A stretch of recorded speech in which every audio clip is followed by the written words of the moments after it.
Welcome to Through the Bible in a Year with Pastor John. We invite you to join us at 1 Oakleigh Avenue in North Providence, Rhode Island.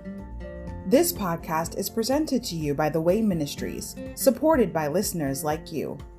For donations, live videos, podcasts, and more, please visit www.thewayministriesri.org.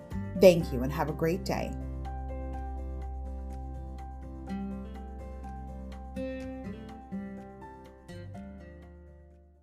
Hi everybody, welcome to Through the Bible in a Year with Pastor John.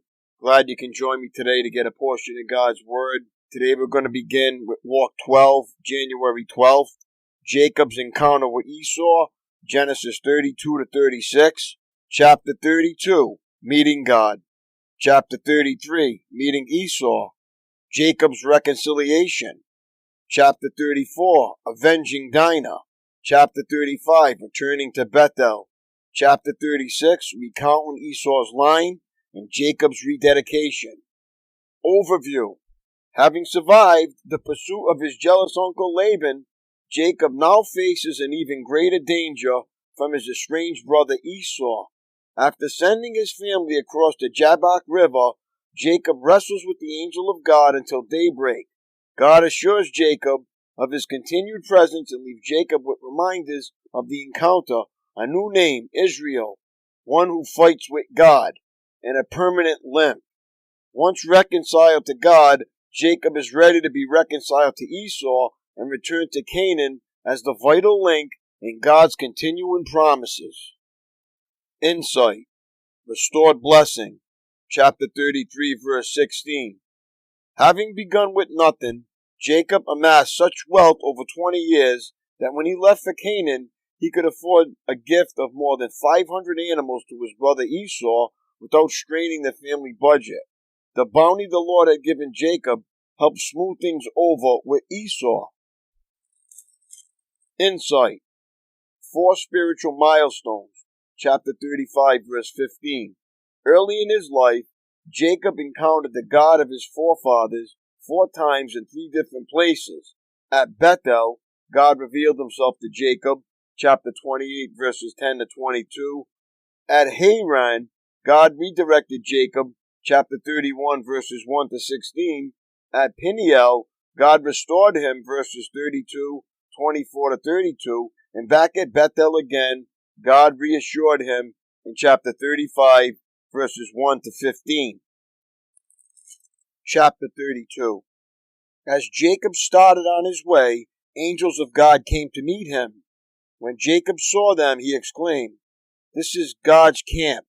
So he named the place Mahanaim. Then Jacob sent messengers ahead to his brother Esau, who was living in the region of Seir and the land of Edom. He told them, "Give this message to my master Esau. Humble greetings from your servant Jacob.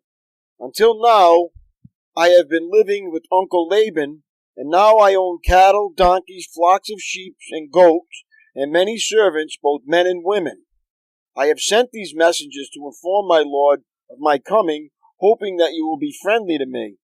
After delivering the messengers returned to Jacob and reported, "We met your brother Esau, and he is already on his way to meet you with an army of 400 men. Jacob was terrified at the news. He divided his household along with the flocks and herds and camels into 2 groups.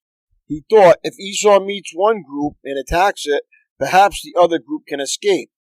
Then Jacob prayed, "O God of my grandfather Abraham and God of my father Isaac, O Lord, you told me, return to your own land and your relatives, and you promised me I will treat you kindly. I am not worthy of all the unfailing love and faithfulness you have shown to me, your servant. When I left home and crossed the Jordan River, I owned nothing except a walking stick. Now my household fills 2 large camps. O Lord, please rescue me from the hand of my brother Esau. I am afraid that he is coming to attack me along with my wives and children. But you promised me, I will surely treat you kindly, and I will multiply your descendants until they become as numerous as the sands along the seashore, too many to count." Jacob stayed where he was for the night. Then he selected these gifts from his possessions to present to his brother Esau: 200 female goats, 20 male goats, 200 ewes, 20 rams, 30 female camels with their young, 40 cows, 10 bulls, 20 female donkeys, and 10 male donkeys. He divided these animals into herds and assigned each to different servants. Then he told his servants, "Go ahead of me with the animals, but keep some distance between the herds." He gave these instructions to the men leading the first group. "When my brother Esau meets you, he will ask, 'Whose servants are you? Where are you going? Who owns these animals?' You must reply, 'They belong to your servant Jacob, but they are a gift for his master Esau. Look, he is coming right behind us.'" Jacob gave the same instructions to the second and third herdsmen and to all who followed behind the herds. You must say the same thing to Esau when you meet him. And be sure to say, "Look, your servant Jacob is right behind us." Jacob thought, "I will try to appease him by sending gifts ahead of me. When I see him in person, perhaps he will be friendly to me." So the gifts were sent on ahead, while Jacob himself spent that night in the camp. During the night, Jacob got up and took his 2 wives, his 2 servant wives, and his 11 sons and crossed the Jabbok River with them. After taking them to the other side, he sent over all his possessions. This left Jacob all alone in the camp, and a man came and wrestled with him until the dawn began to break. When the man saw that he would not win the match, he touched Jacob's hip and wrenched it out of its socket. Then the man said, "Let me go, for the dawn is breaking." But Jacob said, "I will not let you go unless you bless me." "What is your name?" the man asked. He replied, "Jacob." "Your name will no longer be Jacob," the man told him. "From now on you will be called Israel, because you have fought with God and with men and have won." "Please tell me your name," Jacob said. "Why do you want to know my name?" the man replied. Then he blessed Jacob there. Jacob named the place Peniel, which means face of God. For he said, "I have seen God face to face, yet my life has been spared." The sun was rising as Jacob left Peniel, and he was limping because of the injury to his hip. Even today, the people of Israel don't eat the tendon near the hip socket because of what happened that night when the man strained the tendon of Jacob's hip. Then Jacob looked up and saw Esau coming with his 400 men. So he divided the children among Leah, Rachel, and his 2 servant wives. He put the servant wives and their children at the front, Leah and her children next, and Rachel and Joseph last. Then Jacob went on ahead. As he approached his brother, he bowed to the ground 7 times before him. Then Esau ran to meet him and embraced him, threw his arms around his neck and kissed him, and they both wept. Then Esau looked at the woman and children and asked, "Who are these people with you?" "These are the children God has graciously given me," your servant Jacob replied.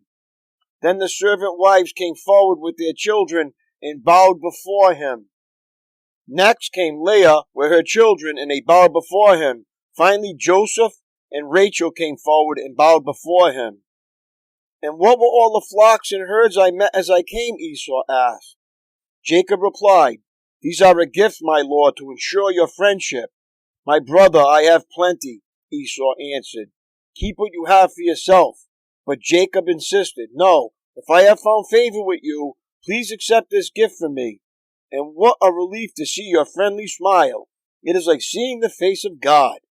Please take this gift I have brought to you, for God has been very gracious to me. I have more than enough." And because Jacob insisted, Esau finally accepted the gift. "Well," Esau said, "let's be going. I will lead the way." But Jacob replied, "You can see, my lord, that some of the children are very young, and the flocks and herds have their young, too. If they are driven too hard, even for one day, all the animals could die.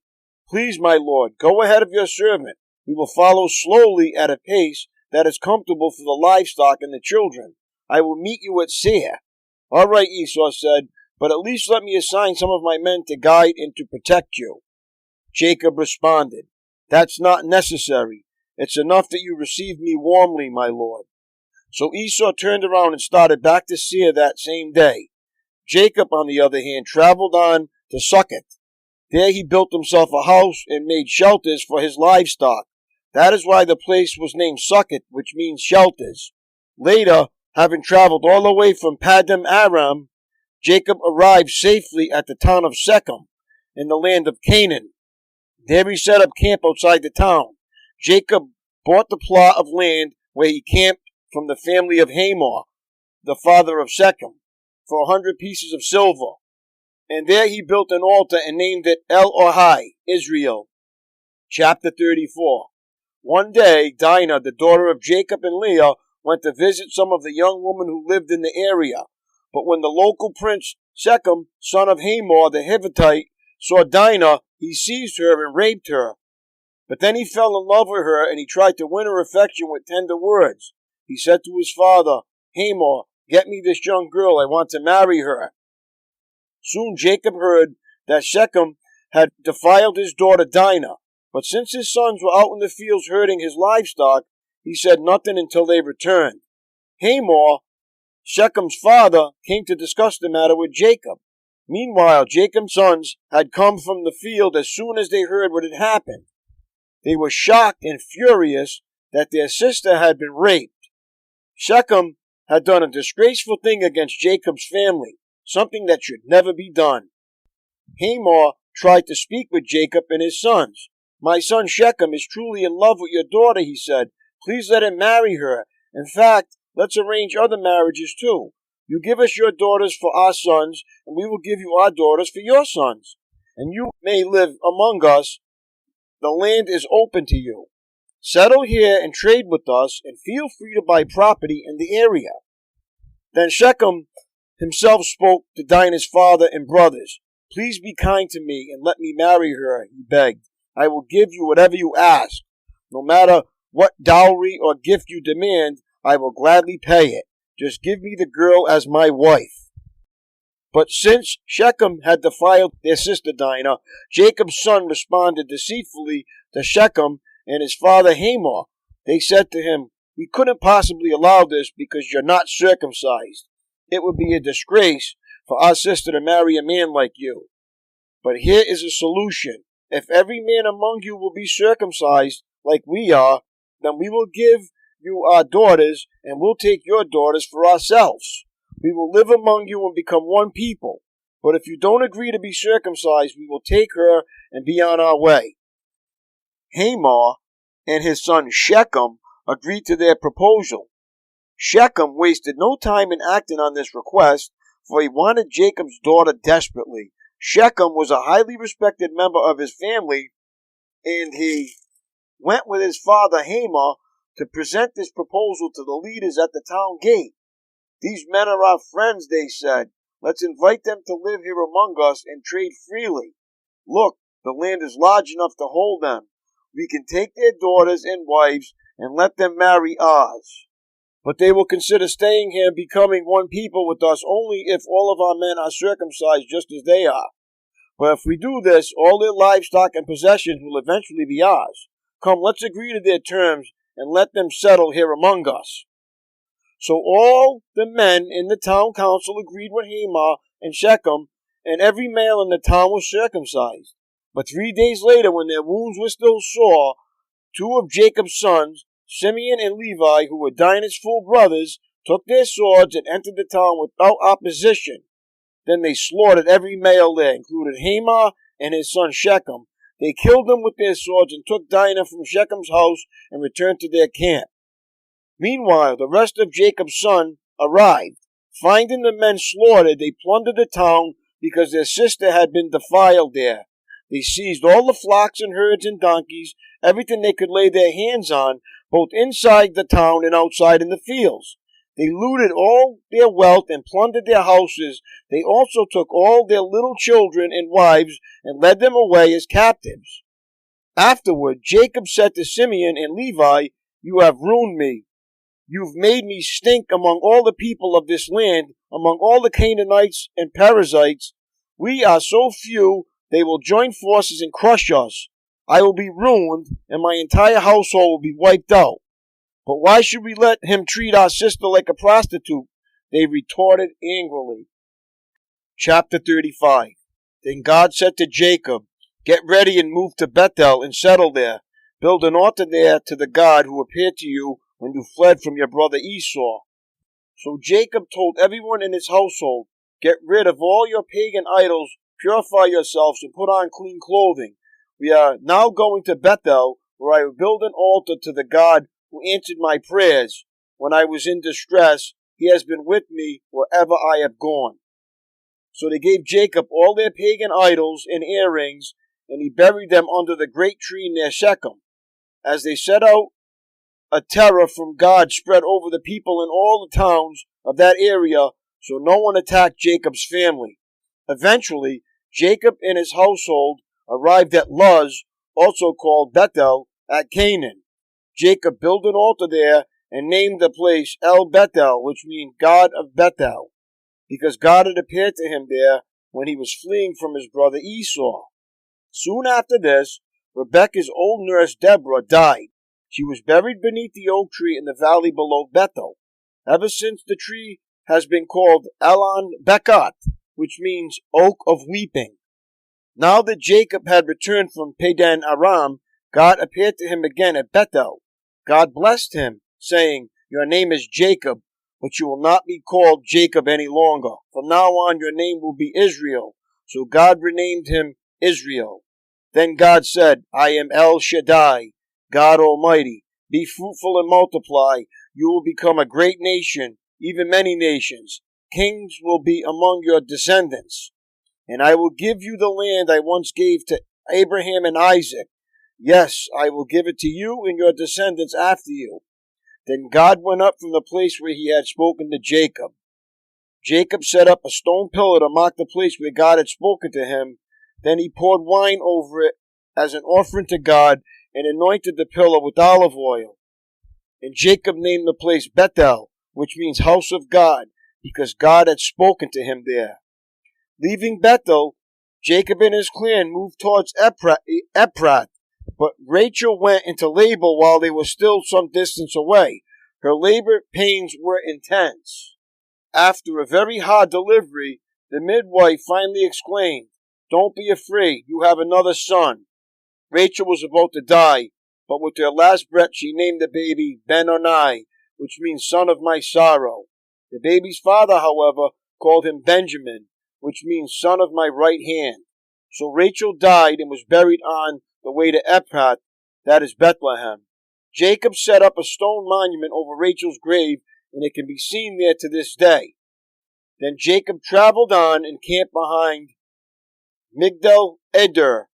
While he was living there, Reuben had intercourse with Bilhah, his father's concubine, and Jacob soon heard about it.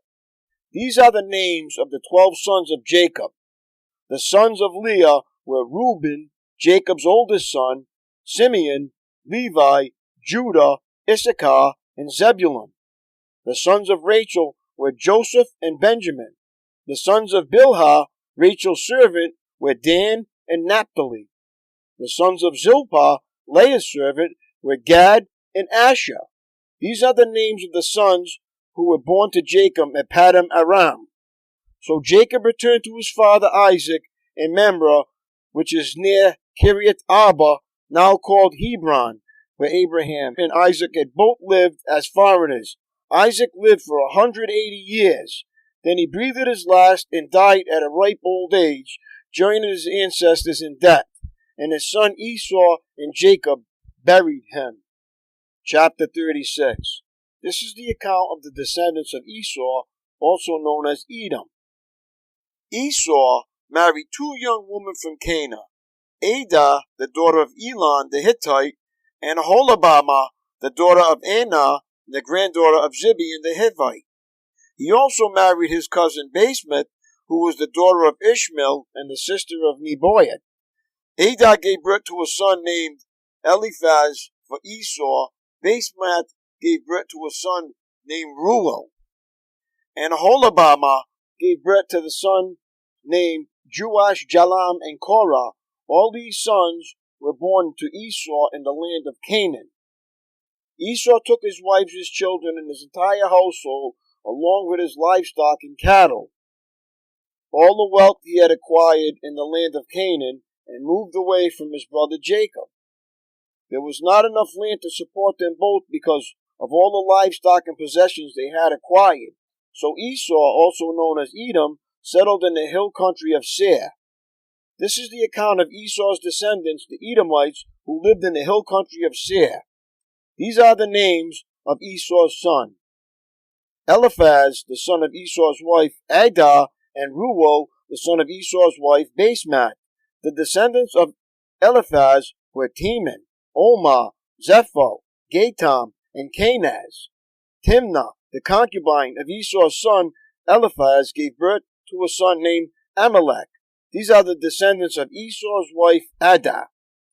The descendants of Reuel were Nahath, Zerah, Samah, and Mizah. These are the descendants of Esau's wife Basemath. Esau also had sons through Oholibah, the daughter of Anha, and the granddaughter of Zibeon. Their names were Jeush, Jalam, and Korah.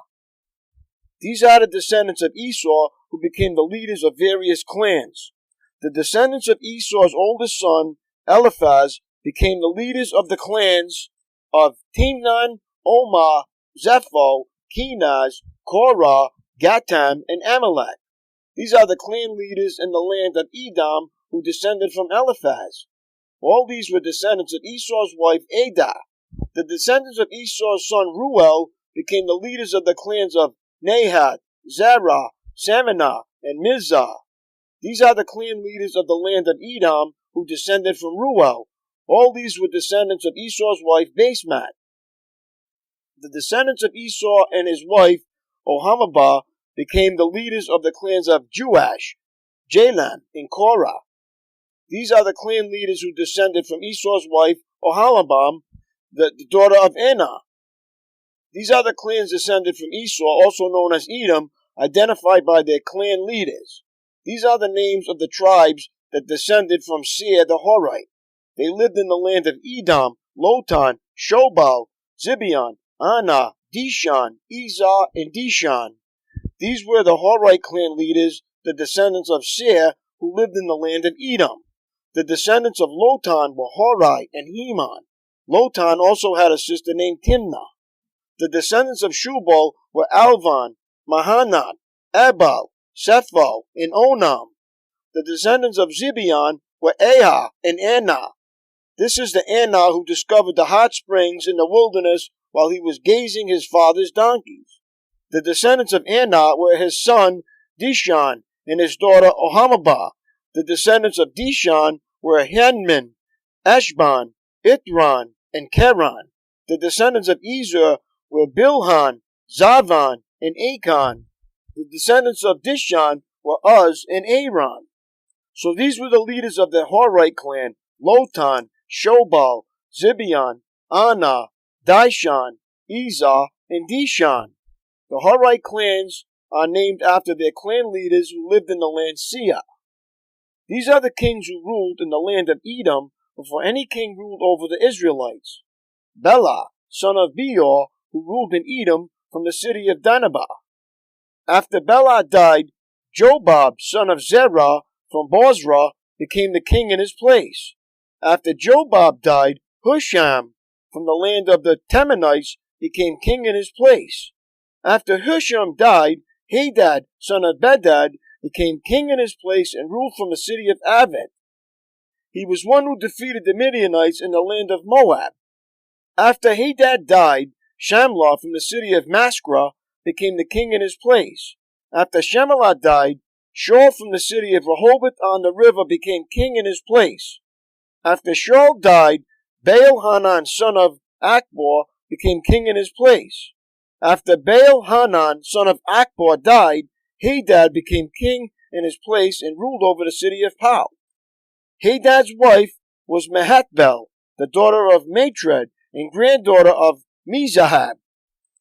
These are the names of the leaders of the clans descended from Esau who lived in the places named for them: Timnah, Alvah, Jethet, Oholibah, Elah, Pinon, Kenaz, Teman, Mizpah, Magadil, and Iram.